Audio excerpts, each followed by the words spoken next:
Quand vous êtes obsédé par l'analyse technique, vous êtes également obsédé par les stratégies. Et j'ai testé pour vous quelque chose de complètement neuf. Que se passe-t-il lorsque l'on a une séquence comme ça, rouge, vert, vert?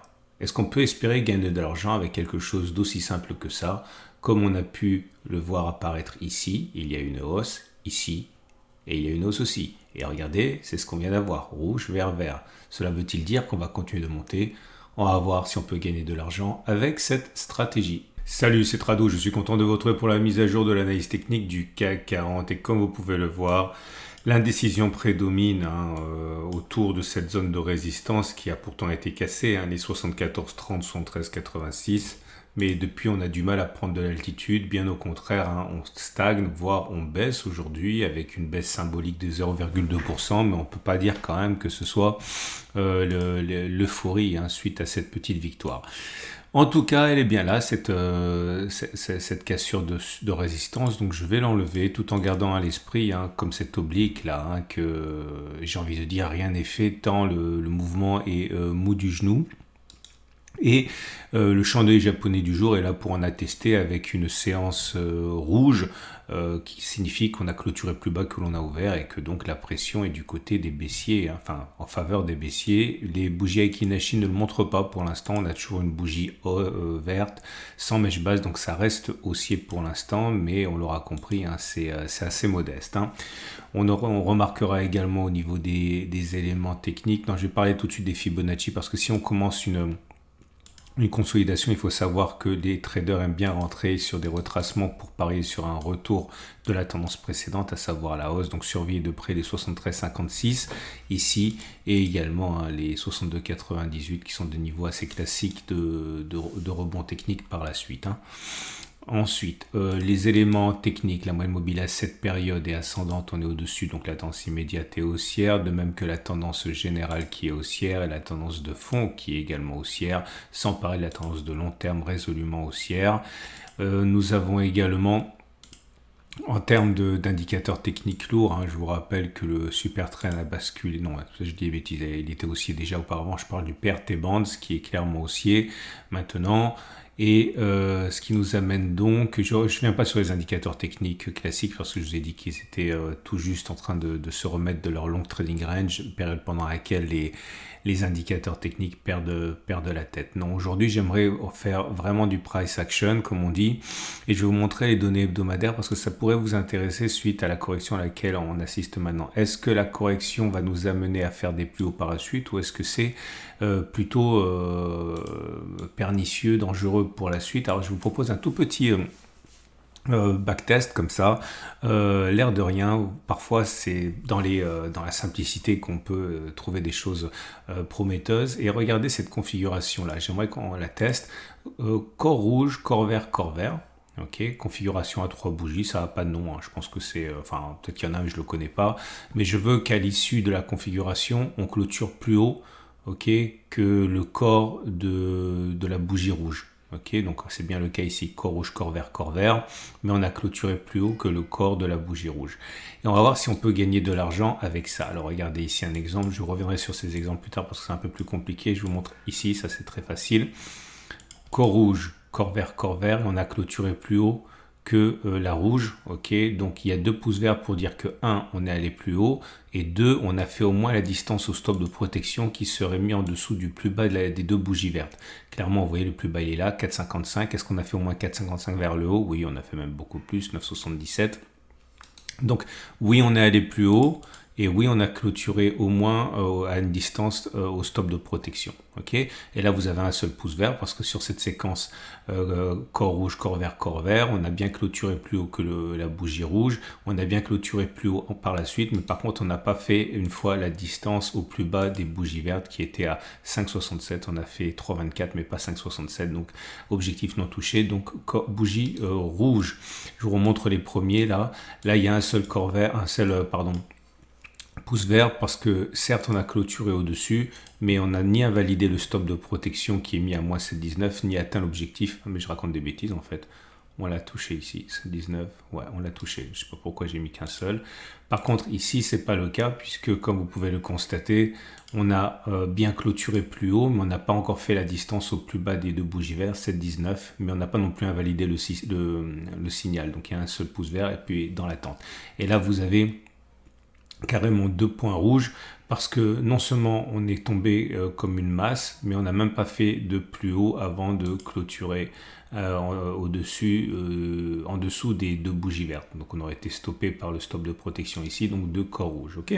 Donc je vais faire défiler, attention dans données hebdomadaires, et je vous ai à comprendre pourquoi est-ce que je vous le montre, mais bon, je fais passer. Ok, regardez. J'ai fait l'opération 32 fois. Et au bout de 32 fois, voilà les conclusions. Donc ça nous ramène à 2015, hein, donc c'est sur 7 ans, sur 8 ans. Hein. Et donc, est-il plausible à partir de maintenant qu'au-delà des vicissitudes de court terme, eh bien, on clôture plus haut que 7434, comprendre ça et puis après un plus haut? Ok. Alors oui, sur les 32 dernières occurrences, ça a fonctionné comme ça, près de 80%, 78% pour être précis, ça a échoué 22% des cas, autrement dit ça a fonctionné 25 fois sur 32, donc ce qui veut dire que si on consolide, normalement ce serait une opportunité pour parier sur un nouveau plus haut par rapport à la clôture des 7438. Bon, ça ne vaut rien en ce sens que le backtest, on peut pas le faire, on peut pas tirer de conclusion stricte scientifique sur 32 occurrences, mais en tout cas, il est plus logique de penser ça que de penser l'inverse. Hein. Donc, moralité de l'histoire, je reviens sur mes données journalières. Ça milite dans le sens d'une consolidation éventuelle, mais derrière d'un retour vers des nouveaux sommets par rapport aux plus hauts qui ont été faits la semaine dernière. On va passer tout de suite à l'Ishimoku. Ah oui, j'oublie un truc, c'est ça que je voulais dire. J'ai reçu un commentaire dans la vidéo de la veille me disant tu parles des Turbo 24, mais est-ce que tu peux expliquer comment ça fonctionne? Alors, c'est pas la première fois que je reçois ce message. Il faut que vous sachiez qu'il y a un format particulier qui s'appelle Préparation de la semaine de trading. Je publie ça le dimanche soir, lundi matin.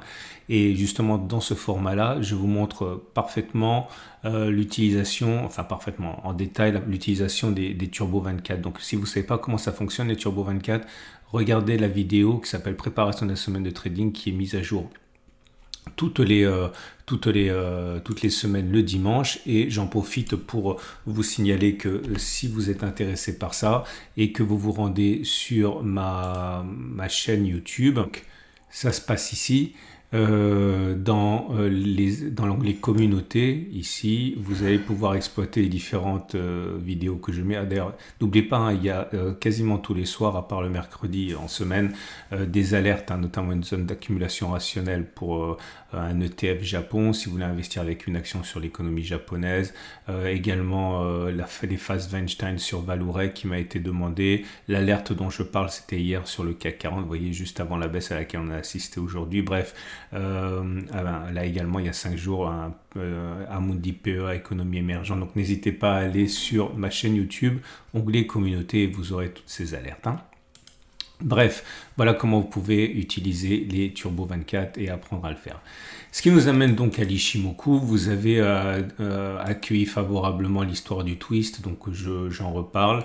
Le twist a eu lieu, donc ça veut dire qu'il est plus plausible que l'inverse, que l'on fasse au moins la même distance des plus bas au twist reporté vers le haut, donc ça revient même que mettre 50% au-dessus, donc elle est là. Et ce qui serait donc congruent avec quelque chose comme ça. Ok, donc voilà comment on peut utiliser les deux. Donc c'est aussi une façon pour vous de comprendre que lorsqu'on a un signal, eh bien les consolidations peuvent être opportunes pour espérer rentrer à meilleur compte. Parce que là, si on rentre maintenant avec un stop de protection tout en bas, un objectif aussi limité, le ratio gain-risque qui est quand même pas folichon. Donc en ce sens, il ne faut pas voir les consolidations nécessairement comme vos ennemis. Et quand vous êtes haussier, ça peut même être des opportunités. Votre rendez-vous avec IG. IG, bien plus que du trading, une équipe d'experts à vos côtés. Ce qui nous amène donc au trade du jour, qui sont les suivants.